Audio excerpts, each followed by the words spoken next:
Ngayon, kung kayo po ay wala sa criteria at licensed recruitment agency kayo, hindi kayo pwede mag-deploy ng HSW patungo ng Saudi at Kuwait.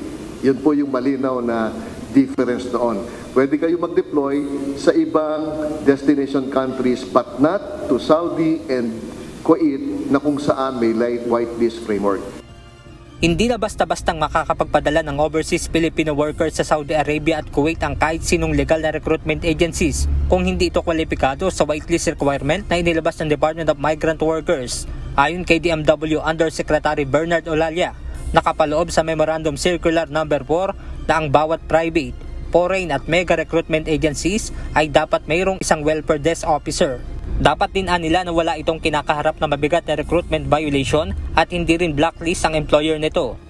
Yung FRA ay may isang empleyado na magmo-monitor ng kanilang mga tinanggap at mga dineploy na OFWs sa iba't ibang employers sa destination countries. Aalamin nila ang sitwasyon, tatawagan nila at kung may problema, tutulungan nila. Ang whitelisting requirement ay naglalayong maiwasan ang pananamantala sa mga OFW at matiyak ang mga karapatan ng manggagawang Pilipino. Nisigurado natin na yung may magandang track record lamang ang makakapag-deploy ng mga domestic workers. And of course, we have bilateral labor agreements with the major countries, the major destinations ng OFWs. Samantala sa Memorandum Circular No. 5, nakasaad naman na dapat nasusunod ang job description ng isang job order position.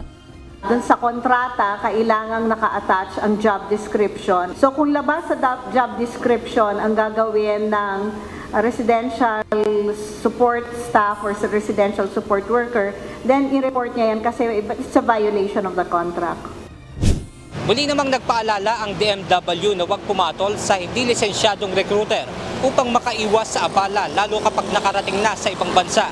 Maaari naman nilang bumisita sa website ng DMW upang maberipika kung lehitimo ang recruiter na nag-aalok ng trabaho abroad. Benedict Samson, UNTV News and Rescue. Diyos ang aming sandigan, serbisyo publiko ang aming pinahahalagahan.